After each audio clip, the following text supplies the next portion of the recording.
As an autism mom, everyone says you need to take care of yourself first, fill your own cup first, work on your stress levels, and I have no clue how to do that. One parent left that amazing quote on one of my videos and asked me to get into the topic of beginning to learn how to fill your cup first. And I remember being in that stage. So let me share what I've learned. Hi, I'm Dr. Theresa Lyons. I teach parents the cutting-edge science of autism so that you can make the best decision for your child based on quality information. Parenting, it can be such a beautiful journey, but it's also stressful and demanding. And if your child has autism, it is now probably, 10 times as demanding. At least that's what it can seem like.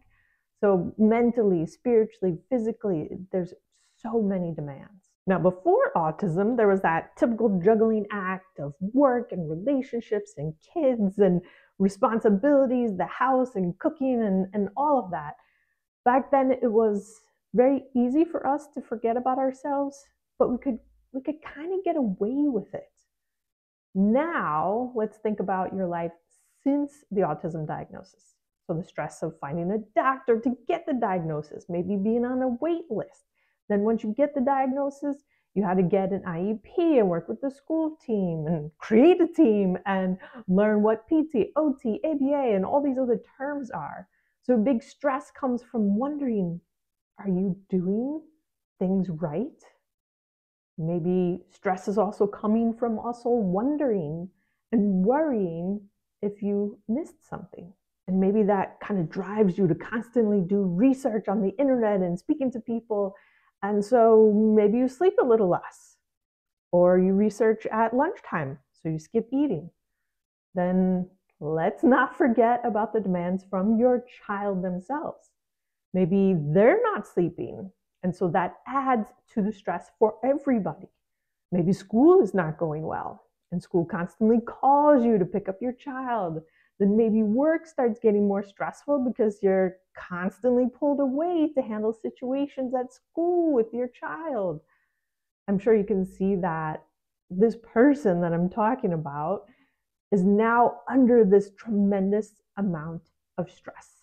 Things are so demanding, and it's so much more stress than before the autism diagnosis. So why is it essential for parents to prioritize self-care and fill their own cup first?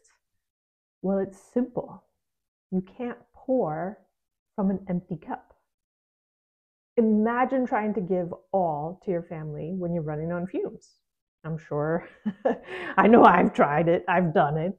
It's not sustainable, and it's not fair to your loved ones.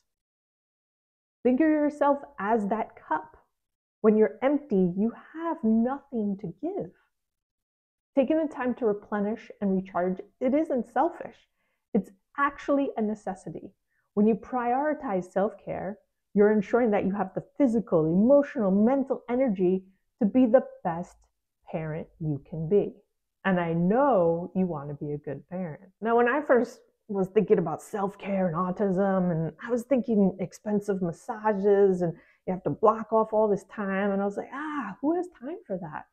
So I learned to simplify things a little bit in the beginning. I certainly love massages now, but that's more an advanced move.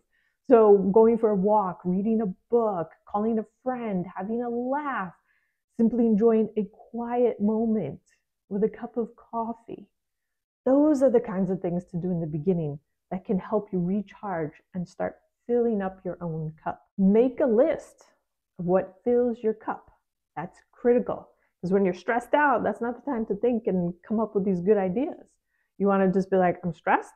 Let me figure this out. This is what I know works. And it's not about the quantity of time you spend filling your cup, but the quality of the moments you create for yourself.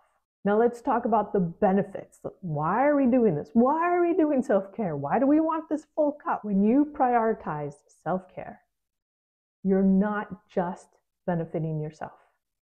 You're creating this positive ripple effect for your family. You become a model of self-love and resilience for your children. You teach them the importance of taking care of their own well-being, which is really important because they're going to be in situations of stress and overwhelm. And they're going to learn from you, even if you might think they're not able to learn anything or they're not paying attention, they are. So if they see you get stressed and overwhelmed and how you handle that, they will learn that from you. Additionally, filling your own cup allows you to approach parenting with patience, understanding, and joy. You'll find yourself better equipped to handle the challenges that come your way, because you are going to have challenges, and you can create a more harmonious and loving family environment.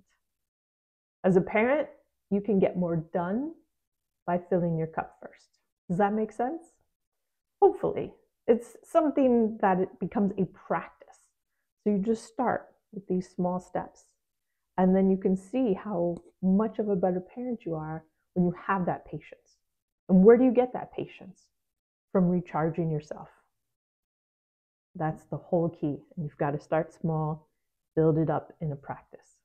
Remember, taking care of yourself is not a luxury. It's a necessity.